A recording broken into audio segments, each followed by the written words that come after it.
Hi, I'm Dr. Lisa Olson from the Smart Weight Loss Coaching Podcast. I've been working with Julia for almost 100 episodes now, and she has really helped me grow my podcast from basically just my parents, my husband and kids, and my sister as listeners to over 17,000 downloads. I mean, the amount that she expanded my audience went way beyond my expectations. She really blew my mind. I have quadrupled the number of downloads over the past 12 months. Julia has been so much more than just my podcast teacher. She has been like a partner to me, really taking an interest in my program and helping me more than I ever could have asked for. I highly recommend Julia. How amazing is that? I am so grateful that Dr. Lisa shared her experience. And if her story resonated with you and you're thinking, wait, I want results like that too, that is exactly what we're doing inside the Podcast Growth Collective. It's the place for online business owners who want to turn podcasting into a powerful growth tool without the burnout and without guessing what to fix. If you're ready to stop spinning your wheels and finally start seeing results from your podcast, I would love to support you. Head to thepodcastteacher.com/collective to learn more and to join us. And now let's jump into today's episode.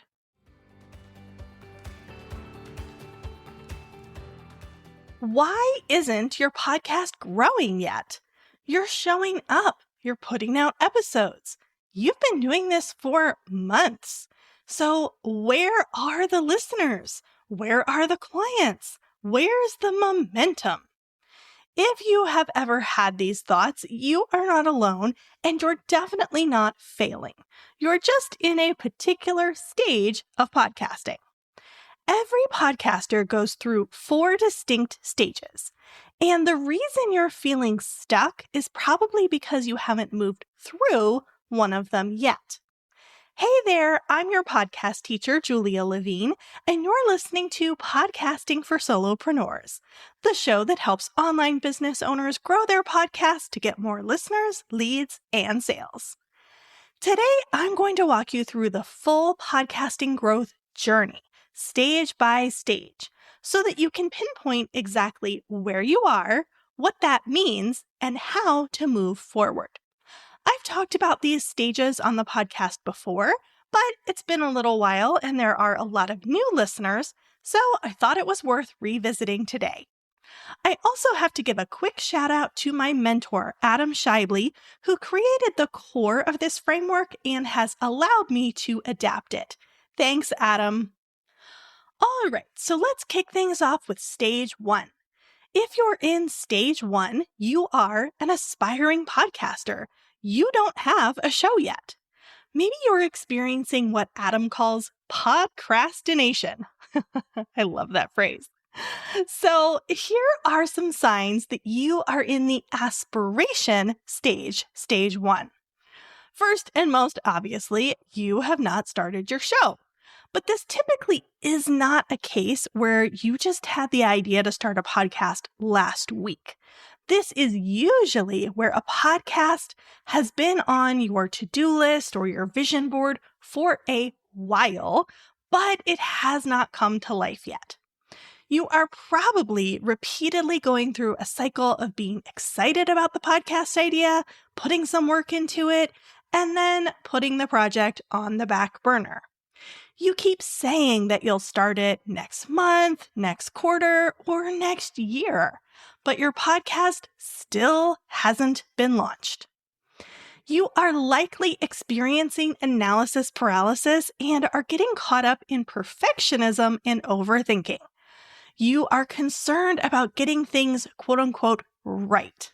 That was definitely me. You might also be intimidated by the tech. Maybe the idea of editing sounds like a lot of work and you just aren't sure what the heck an RSS feed is. You're thinking that maybe this podcasting thing is not for you after all. So if anything I just mentioned sounds familiar, then of course you are in the aspiration stage, stage 1. In order to move through this stage, launch your show, and progress to the next stage, I have a couple of suggestions for you. First and foremost, you have to embrace imperfection. Now, I am not saying to just slap something together. I do recommend spending some time learning, practicing, and giving it a solid effort. But once you've done that, you need to call it good enough. We're striving for B level work here at the launch, not A+ level work. And if you're like me, I know that's hard to embrace, but I promise that it's the best way to actually move forward. You've got to stop finding excuses to return the project to the back burner.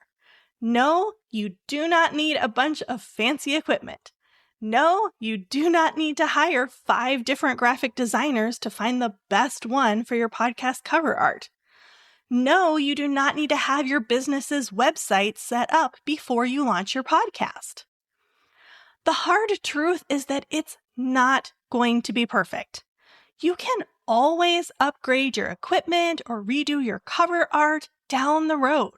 You can give people your email address to get in touch with you instead of sending them to a website. It's okay. Embrace the mantra, done is better than perfect. I do find that mindset is usually the biggest challenge in the aspiration stage, and so working on that is my biggest piece of advice. But in terms of tangible tasks, I want you to get really clear about who you are talking to and what you're going to talk about on your podcast. Then brainstorm and write down a list of your first 25 episodes. And finally, determine your podcast's name. Refer back to episode 130 for some tips about naming your podcast. Then you need to rip off the Band-Aid and just launch your show. If you need help as an aspiring podcaster, I encourage you to check out my Podcast Startup Academy. This is my program to help you finally launch your podcast with confidence, step-by-step instruction, no guesswork required. You can check it out at thepodcastteacher.com/academy. Moving on to stage 2. This is the frustration stage. If I had to guess which stage you are in, this is probably it. A lot of people sit here in the frustration stage for way too long. If you're in this stage, you have launched your show. Hooray! But now you're feeling frustrated with the lack of growth that your podcast is seeing, or at least the speed of growth. Either things are not growing or they're growing super slowly. You're probably getting less than 500 downloads per month, maybe way less, and you aren't getting clients from your show. You thought that things would be further along than they are right now. And if we're being honest, you've probably thought about quitting. Podcasting is starting to feel like a chore, and you're questioning if the theoretical rewards are worth the effort, because you're not seeing them yet. Now, nearly every podcaster spends some time in the frustration stage, and experiencing these feelings for a month, 2, 3 is completely normal. Podcasting is a long game, and it takes time to accelerate. Frustration is part of the process. But if you're going on month 4, 5, 6, or even longer, it's time to make some meaningful changes in order to alter your trajectory and avoid quitting. Podcasters don't usually quit in stages 3 or 4 that I'm going to talk about here in a moment. They quit here in the frustration stage. So, in order to move forward and get out of this stage, you need to do a couple of specific things. First, you need to dial in your keywords and your search engine optimization strategy. A cold audience can easily discover your show if you're hitting the mark with this strategy. You also need to put in some marketing efforts. The goal is to promote your podcast in 5 different ways within 72 hours of the episode publishing.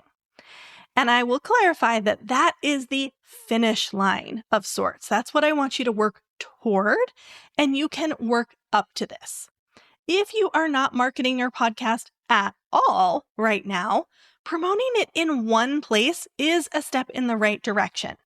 If you're already promoting it in one place, adding a second is a win. You don't have to jump from nothing to 5 overnight. In fact, that's a good way to burn yourself out. So definitely work up to it. To market your podcast, pull out a nugget of information and repurpose it for content in a newsletter on Facebook, Instagram, LinkedIn, etc. Show up where and how is best for you with this nugget, and then direct people to the full episode for the rest. You can also turn the content into a blog post with an embedded player of the episode. And of course, if you have the budget to do so, you can also run ads. Finally, to move out of this stage, you need to get really clear on what your offer is and the journey that your listener will take to get there. Usually, this involves some type of freebie like a lead magnet or a discovery call. Start by giving one clear call to action and give it in every single episode. So, to recap, getting less than 500 downloads a month, feeling frustrated with your growth, and having thoughts of quitting pop into your head from time to time, these are all signs that you are in stage 2, the frustration stage. To move out of it, dial in your SEO, market the podcast in 5 ways within the first 72 hours, and clarify/refine your listener's journey to becoming a customer. If you need help moving out of the frustration stage, I invite you to check out the Podcast Growth Collective. This is my program to help you grow your podcast faster with expert guidance, proven strategies, and a supportive network of podcasters by your side. You can check it out at thepodcastteacher.com/collective. All right, on to stage 3, which is the acceleration stage. This is the stage where your podcast is really starting to work for you instead of feeling like you work for it. You're getting a few clients or students from the podcast, and you're making some income, but it's not to the level that you want yet.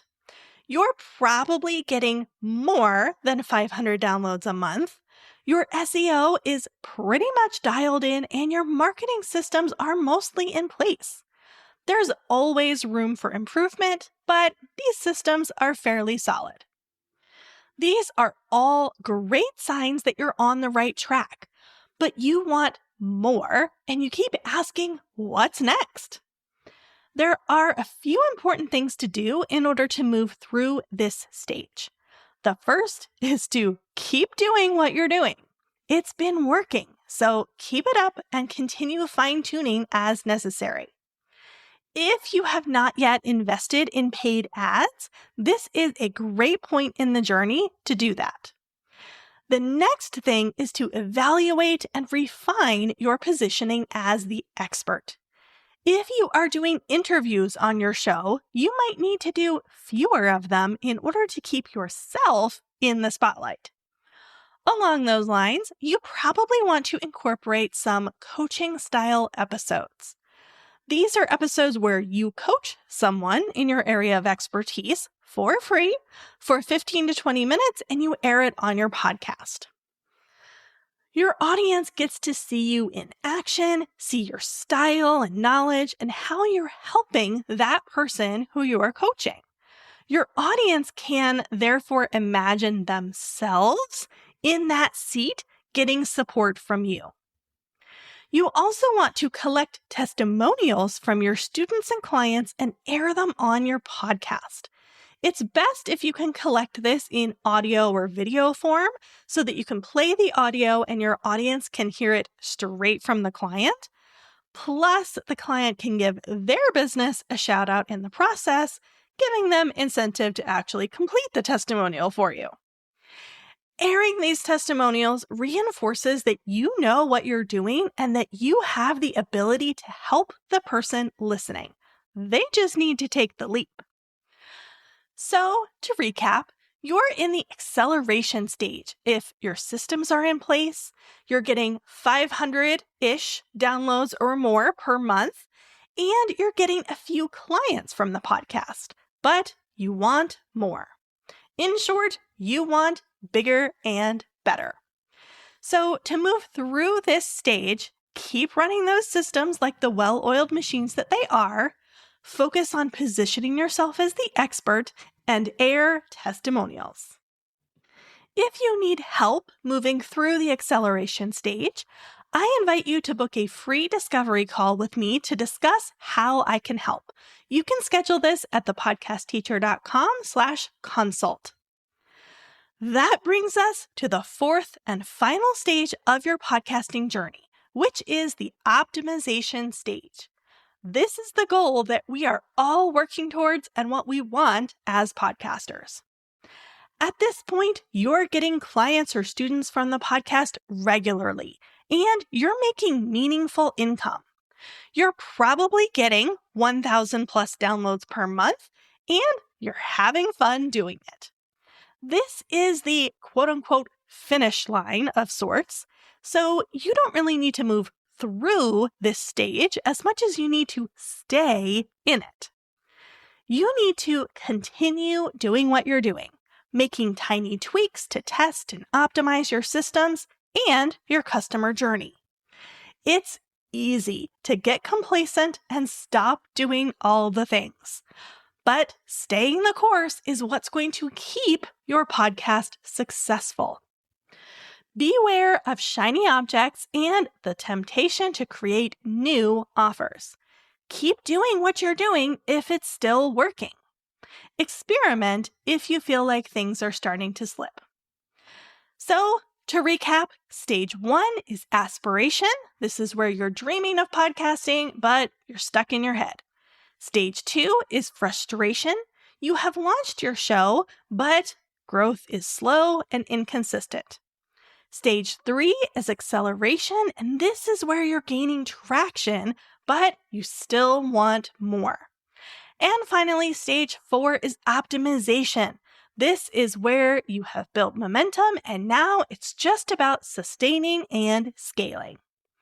Wherever you are right now, I hope that this gave you clarity on your current season of podcasting and also gives you confidence in the next steps that you need to take. If you've been wondering why things are not working yet, maybe it's just because you haven't moved through the stage that you're currently in. So, now that you've heard about the journey, which stage are you in? And what is the next step that you are going to take to move forward? I would love to hear from you. Use the link in the episode description to send me a quick message and let me know. Until next time, happy podcasting.